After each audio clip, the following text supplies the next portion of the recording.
Hello. Good afternoon again, everybody. Welcome to this webinar from PageUp and Curo Compensation. My name is Ruth Thomas. I'm the industry principal and co-founder here at Curo, and I'm based in London. And I'm going to be taking you through this webinar today. Again, apologies for the last-minute change in webinar tool. We just moved over from Zoom to join me for this session this morning, so apologies for any inconvenience to any of you. If you are having issues with sound, sometimes some people dialing in have issues with laptop sound. You can also use the dial-in numbers in order to access the sound correctly. But if you type in, if you're having any issues with the sound connectivity on the questions, then Sue, who's online with me, my head of marketing, she'll be able to just remind you to use the dial-in numbers. Okay, so at Curo, we run regular best practice webinars covering all types of issues relating to compensation. Sometimes we focus on our own compensation management solutions. But today we're looking at a very relevant topic for all of us in reward, and one that's emerging as a key theme around pay transparency. And I'm going to be considering today about how pay transparency is critical to the employee value proposition. In terms of how we're going to run the session today, I'm going to start with some brief housekeeping and introductions before I then get into the topic matter for today. I'm going to look at some of the evolution and drivers of pay transparency. Why is this emerging as a key theme? I'm going to look at some key principles relating to pay transparency that I think are important to understand if you're wanting to begin your journey in your own organizations, and then take you through sort of 5 steps to greater pay transparency. The session normally lasts for about 30 minutes, so we like to keep questions to the end. So I will work through the material and then open the floor to questions. You obviously are all on mute, but you can type in any questions into the sort of speech bubble question box that you should hopefully see on the Join Me panel at the top of your screen.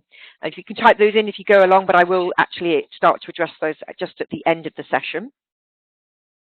If you don't want to ask a question live online, that's fine. You can get in touch with us afterwards. You can email any of the contact details that I'll share right at the end of the session, and we're more than happy to take the conversation further. I am recording this session, and you'll be provided with a link to that recording and also a PDF of the deck that I'm sharing with you today as a participant in this webinar.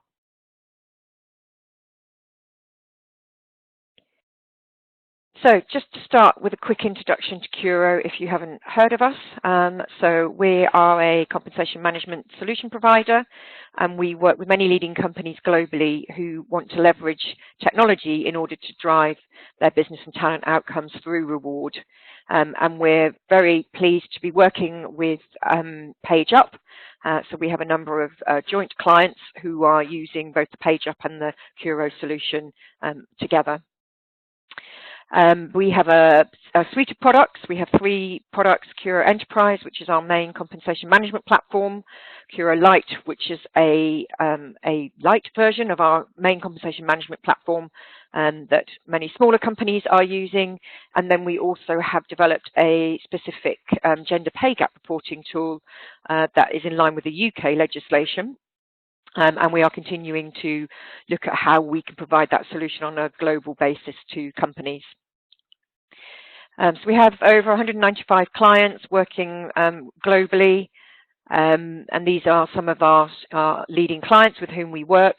And if you'd like to find any more information about Curo and the clients with whom we work, you can find that on our website, or you can get in touch with PageUp, and they'd be happy to share information with you.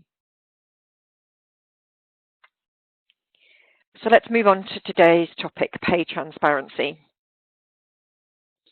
Well, there's definitely been a rapid evolution in pay transparency. If I look back over the sort of 25 years that I've been managing reward, it really is quite a seismic change. It wasn't that long ago when I was producing compensation statements or pay slips, and they were all labelled with those ominous words, details of your pay are strictly private and confidential and should only be discussed with your manager. And it actually used to be a disciplinary offence to disclose your pay. And from a global perspective, many countries have now passed laws banning pay secrecy, so that companies can no longer forbid employees from talking about their salaries. So on the other end of that scale, in the last 5 years, particularly coming out of the tech sector, in the US, we've seen progressive companies moving to complete pay transparency or open salaries. Whole Foods are a supermarket brand. They have stores globally. They have a complete open salaries approach, where internally any staff can easily look up anyone's salary or bonus from the previous year, all the way up to the CEO level. And this was introduced by their CEO, John Mackey, and he believed that if workers understood what types of performance and achievement earned certain people more money, then perhaps they would be more motivated and successful too. Another well-known advocate is Buffer. I don't know if you've read any of the stuff online. You can fully access information about their open salaries approach. They have a formula that they use to derive each employee's pay, and you can access that formula online. They have updated it over the last 2 to 3 years, and they also openly report online all the individual salaries of the employees in the company. And Netflix is another example of a company that's adopted some key policies to ensure their comp is transparent. So they also share internally sort of a clear policy around, how everyone's compensation is determined with their top of market test. And you can find out lots of information about those if you Google those online. They do sound quite extreme for many of us, I know, who are sort of coming from a more established company perspective, or with a lot of historical issues around pay and pay scales. But it is interesting to sort of read about how they're going about this open salaries approach and the impact it's having on employee engagement. And then, of course, there are examples where open salaries have been led not by the employer. So Google was a good example of that back in 2015. One of the dangers of not being transparent, there was a Google engineer called Erica Baker who since, not surprisingly, left the company, but she created a spreadsheet where employees could compare their salaries, and about 5% of their global workforce participated in that exercise. And what that did at the time was to sort of highlight systemic compensation disparities against women. And sort of in a similar vein, there was a campaign back also in 2015 with the Twitter handle #TalkPay, led by a journalist called Lauren Voswinkel, and she mounted a small protest by encouraging people to actually post their job titles and salary information to Twitter, with the aim, again, of highlighting pay inequality. And so, from this, we can see there is, becoming more of a movement towards open pay disclosure. So I wanted to look at, why are we seeing this? What are the key drivers behind this move to greater pay transparency? For me, I think it starts, if you look back to the global recession and the lack of wage growth that we've seen generally since then. Sort of post the immediate sort of crash back in 2008, 2009 globally, the recession that followed, there was definitely a corrosive impact on employee perceptions of reward, fairness and pay. Many employees were experiencing pay freezes, they were experiencing redundancies, and then we had all those disclosures, of course, about bankers and executive pay, which very much all had a negative effect on how people felt about pay and their levels of engagement. And since then, employers have had to work really hard to regain employees' trust in reward systems. And then, combine that with this trend of continuing suppressed wage growth that we're experiencing, what you get in that environment is actually managing pay differentiation with very small pay budgets is particularly challenging. And so, therefore, employers are having to communicate more openly about how those limited budgets are being distributed in order to engage employees on pay and, so that they can focus on trying to retain their key talent. So I think that's sort of really, where we started to see this trend of moving towards greater pay transparency. Obviously, we've also seen a huge amount of legislation and reward governance emerge as well in the last sort of 8 years. The recession-related stuff was all around the rise of reward governance, where legislation originally sort of driven by financial sector regulators, but now really being felt across all sectors, saw the need for greater transparency. So all stakeholders, shareholders, employees, they all wanted to be able to understand how people were being paid, how pay was determined, and also how pay was risk aligned to business results and performance. And that was, really sort of happened immediately post that recession phase. And then more recently, obviously, we've seen legislation emerging globally on greater pay transparency, particularly around gender. And with many countries starting to introduce mandatory public reporting. We have this here in the UK. I mentioned it, that's why we brought out our gender pay gap product, and that is looking to be extended to ethnicity and disability, and countries now legislating to disclose CEO pay ratios. And I know in Australia, you've got similar proposals coming through, being put forward by the Labour Party. And also, as I mentioned there, I've got that bullet there on pay secrecy legislation. Definitely in the UK and the US, we've had legislation passed that actually bans pay secrecy. And then, you think about, we are living in this information age, largely technology driven, but pay transparency almost seems inevitable with information sharing platforms like Glassdoor and PayScale available for all employees or potential employees to get access to information about your company and about pay rate information. So I think it's true to say that if you're not having conversations with your employees about their pay, they're having it with each other. And if you're not sharing benchmarking data with them, then they're sourcing it elsewhere. And anyone who's used the sources there, PayScale or Glassdoor, you'll know the inaccuracy that can prevail when trying to look up specific jobs on those platforms and sort of the broad levels of compensation that are provided.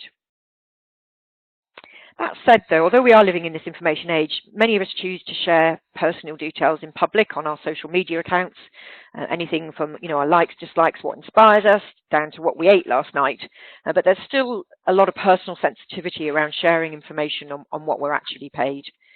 But it's this ease of access to pay information that's undoubtedly driving the demand for pay transparency. And so we're seeing, from an employee expectation perspective, their demand for pay transparency. Now, there's been a lot of talk about millennials and that they've been, because of their growing presence in the workforce, that they are driving this trend as well. And employers are having to think about their engagement strategies in order to manage these employees. I think if you want to retain millennials, honesty appears to be the way to go. Today's younger professionals have firmly rooted opinions on what they should know about their workplaces. They've grown up in a time where information has become available instantly, and they're more inclined as a group to share information with their peers to see how they stack up and determine if they're being paid fairly. So sort of back to that point about, they're talking to each other about pay, even if you're not talking to them. And more generally, not only with millennials, but I think the emerging pay transparency legislation is leading to much public debate about pay gaps and generally driving awareness across all employee groups. And that's a trend that's only going to continue upwards, I would say. So, a lot of drivers there in terms of why we're seeing this demand for greater pay transparency. Undoubtedly, the lid has been lifted on Pandora's box, and it's now a case of how we come to terms with managing pay transparency in our own organisations and how we balance this with where we want it to sit with our employee value proposition. So your EVP, your employee value proposition, really portrays your position to the external labour market and to your employees. And it sort of sets out your stall as to how they perceive the value that they can gain from working with you in an organisation. Now, that's obviously not all reward-based, but obviously cash compensation has a part to play in that. employee-centered approach that comes with, focusing on an EVP really allows you to define your employment deal and talk about how you're going to engage with employees. And that needs to be, an open discussion, and that's why we're seeing this sort of focus on let's have an open discussion about pay. And I'm going to talk about this again in a moment, but when it comes to pay and engagement, a lot of debate about whether there's a direct link there, whether pay is an intrinsic or extrinsic motivator. But what we do know is that pay fairness is actually really critical, and I'll talk a little bit more about that in a moment. But if you are considering pay fairness, that can only be assessed by employees if you have transparency.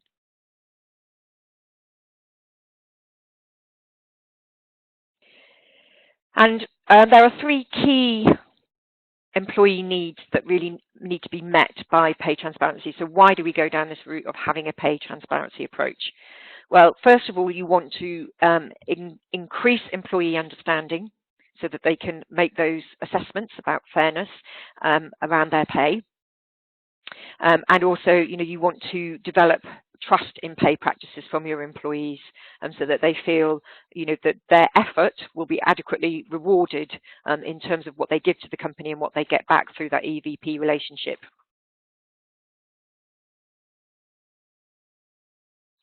So let's take the first of those, employee understanding. Employee perceptions of how they're paid often differ from reality. And you can see this from a study that I'm sharing here that was actually from PayScale.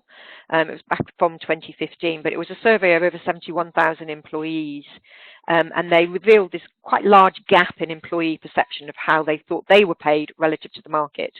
So you can see, if we start at the bottom, all those people that are actually paid below market, well, 83% of those, aligned with that view that they were paid below the market. But when you get to the next level, people who are actually paid at the market, 64% of them thought they were paid below the market.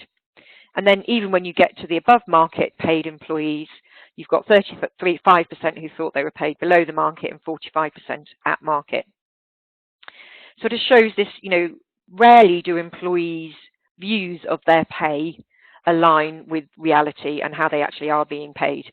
And I guess, we all know there's no employee, or very rarely do you actually find an employee who will say they're not paid enough, no matter what they're paid relative to market or internal peer relativity.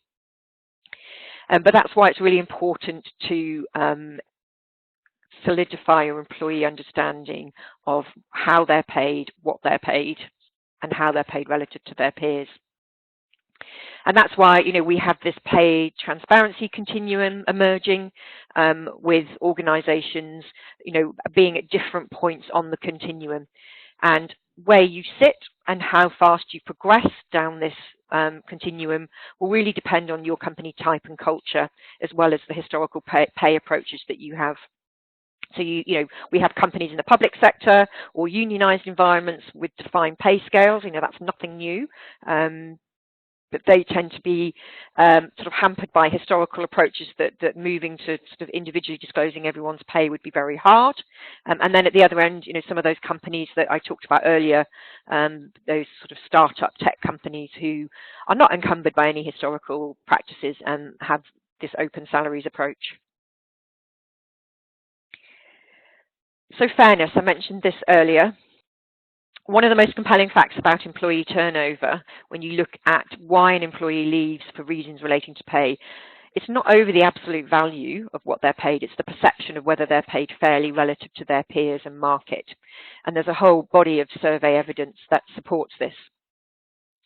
And there are three things, when it comes to their pay, there are three things that employees want to know. They want to know how their pay was determined, how they can influence their own pay, normally how they can advance their own pay, obviously, and how it compares both internally and externally with their peers.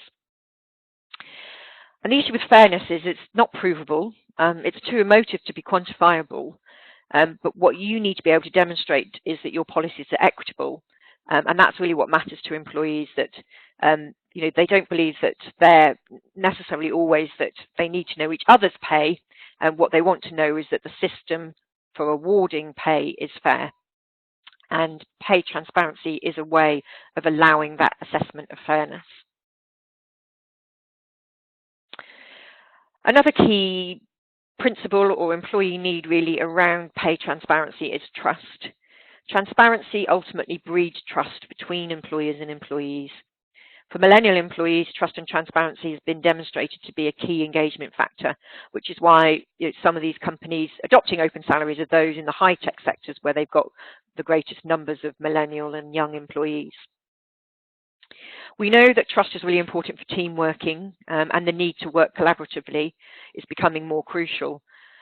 So really breaking down any areas of mistrust with regard to pay can really help. And I've got a quote here from another CEO, Dane Atkinson at Sumall, which is another technology company who've moved to a more open approach to managing pay. And he talks about how, when employees can actually see where they fit financially amongst their peers in the company, it tends to eliminate the guesswork about their compensation, and creates an open environment for people to be able to negotiate a fair salary. So, pay transparency can help to eliminate friction and noise about how pay is determined and create a more open and trusting environment where people feel comfortable that they're paid for the effort and contribution that they give to the organisation. I guess it's an interesting question for us all to consider is how many of you feel that the employees in your organisation would say they trust the decision that went behind their last pay increase.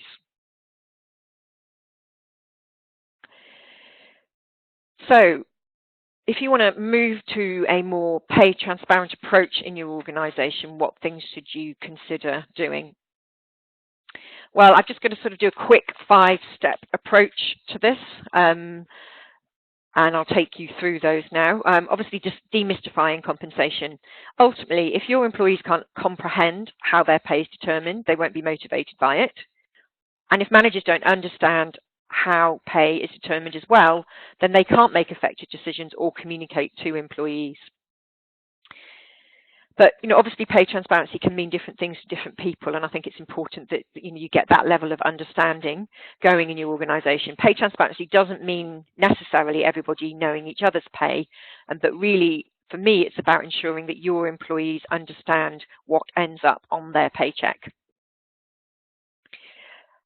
Now, bringing internal peer and external peer relativity together in a pay framework is a great tool for helping to communicate pay, and I think that's really what an approach that a lot of organisations use in order to openly share with employees how pay is being determined and how they can progress their pay.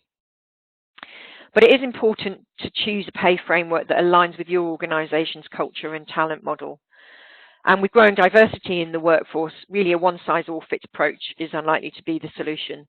So many of us use traditional career path-based reward frameworks where you'll have a series of job levels, and it will show how people will progress as they get promoted, as they gain more experience, and really that's the traditional pay framework that we've had. But if you think about those other companies that I mentioned at the beginning of the session with the open salaries approach, that's a pay framework approach too. In younger startup companies that rely on talent being available in the external labour market with limited long-term career opportunities internally, then they are better served with a more single rate of pay potentially aligned to the external market. And if you're in an organisation with different types of talent, then you probably need to think about what is the right pay framework for those. Is it better to do market pricing? Is it better to have a pay structure? And just think about that in terms of being able to have the most appropriate pay framework that is going to help people to understand how their pay is being determined. And ultimately, when you get the right pay framework, it should be easy to explain to all your stakeholders, obviously, because it will align to how you attract, retain, and motivate talent. Now, empowering your line managers is really a critical part of deploying a successful pay transparency approach. There is this sort of reticence often to give managers information about pay scales, about market data. When you look at surveys that identify areas of reward risk, poor line management capability to manage or communicate reward messaging is often cited as a concern. Particularly, we're worried about them having a consistent approach. We're worried about them about making equal pay decisions, and we're worried about them generally messing up the whole sort of pay communication approach. We don't often trust them. But I think, we really need, in today's environment, we need to be focusing on an effective transfer of process ownership from HR, from reward to line managers, really empowering them with the information, the decision support tools that they need to make optimal pay decisions. You don't want to be in the position where the manager's saying, well, I don't know why your pay, increases this amount. It's just what I was told to give you. I mean, ultimately, these managers are making business expense decisions every day. So, we really need to start trusting them in the same way with pay budgets, but it's about empowering them with the right information they need to be able to make those decisions. Obviously, you need to think in step 4 here about identifying and addressing your key differentials for minority groups within your organisation. Now, most of us I know are addressing issues around gender pay gaps. I mentioned earlier, ethnicity and disability are probably coming down the line in most locations. Now, if you've done work on gender pay gaps in your organisation, you'll know that the contributory reasons for those are not always monetary based. They're not often related to your pay. It's issues around occupational segregation and male-female representation, for example. But I've been encouraging, particularly here, with people we've been working with in the UK, is to, always look long and hard at your pay policies when it comes to minority groups, and look at things like eligibility, look at bonus scheme KPIs or performance measures, even look at the measures that you're using in your performance assessment schemes for any unintended bias. It is sometimes true that you will find issues there. So, you may have, for example, in a bonus KPI, that a lot of that the success of that measure may be related to the actual amount of time that you work. And if that is the case, so a lot of law firms, for example, will have utilization or chargeable hours approaches to addressing incentive pay, then that can obviously have a negative impact on those who are not working on a full-time basis. Another example, Hugo Boss, well-known company globally, and when they were looking at their gender pay gap in the UK here, they were trying to work out why mainly men earned commission schemes, earned the most through their commission schemes. And they found, obviously, that it was mainly men that were selling men's suits, not surprisingly. And also they found that because only full-time workers were eligible to earn commission, many of their part-time workers were women, so those were two sort of key reasons why women were not earning as much through their commission schemes. So there was no intended bias there, but it was unintended. And I think when you're starting to look at all your pay frameworks and your pay policies and thinking about key minority groups, it's important to think about things related to pay as well. And then communication, well, it's still surprising for me that the number of organisations that don't provide a communication to employees at the end of the review period to tell them what their new salary is or what the outcomes were on incentive pay. I know for those of us in reward, it's a tendency to breathe a huge sigh of relief when you get to the end of the compensation review process. But communications are really very critical for creating perceptions of fairness and equity when it comes to pay. And poor communication can really erode those fair pay perceptions. So it's important to ensure employees receive timely communication with the right messaging to make them feel recognised for their contribution. And, a lot of engagement surveys show that open and honest discussion around pay was found to be more important than any other typical measures of employee engagement. And then just to finish up, obviously we're a technology company, so it's part of my role here is to tell you how technology can also help with this journey. Whatever steps you make on the journey of pay transparency, the reality is, I know that pay decisions are never going to be wholly objective. Ultimately, it's a decision about people, made by people, and they're often based on subjective judgments. Those decisions we make about hiring, promoting, or potential for future performance and pay. But there are some clear benefits from using technology to support your reward programs, and they can help to reduce or remove subjectivity. Obviously, there's the basic automation argument. If you automate your compensation programs and you make them more simpler, if you're spending less time managing spreadsheets, or administration related to the process, then you can actually spend more time focusing on the outcomes of the process and communicate these. But you can definitely make subjective decisions more balanced by providing quality information to decision makers, as I mentioned earlier. So managers want to be able to see information about employees' performance. They want to see information about employees' pay history. They want to see information about internal and external peer relativity in order to make the correct decisions. And through platforms like ours, we've definitely improved the UI experience for managers to increase transparency and help them make better and smarter pay decisions. And we're seeing more and more data points becoming relevant in that decision-making process. So we work with many organisations who are using spreadsheets, and they've got 300 columns where they're trying to share all this information with managers, and that's quite difficult a lot of the time for them to bring that information together. And so, technology today, many of the compensation platforms available are really sort of starting to unlock the potential of compensation data to show the link to driving business outcomes and employee performance. And, that's really important in terms of us in reward, helping managers from a role of an evidence-based business enabler.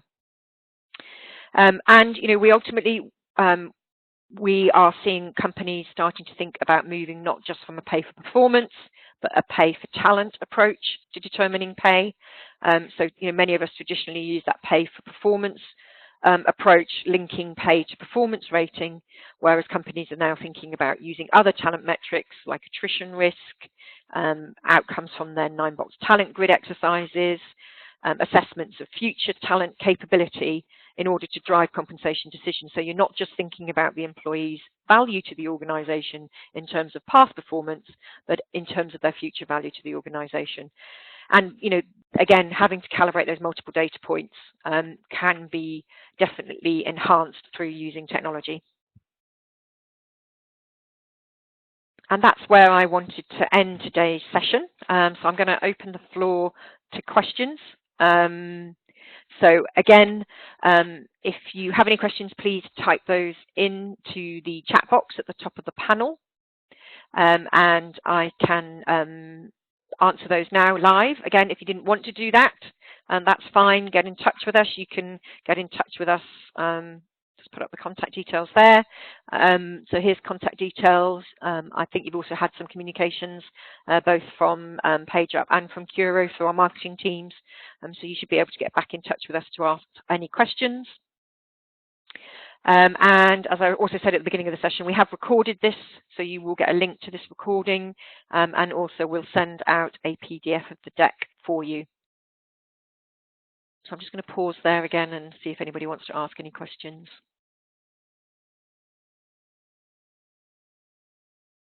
Okay, well, thanks very much for joining this webinar today. If you've enjoyed today's session, we are looking to run more sessions specifically with PageUp, but also if you go on to www.curocomp.com, you can see all our events on our events page. We, as I said, run regular webinars on lots of different topics and have large audiences that follow us. So please go and find more information there. It was great to spend some time with you all today, and I wish you a great rest of your day. Thanks very much.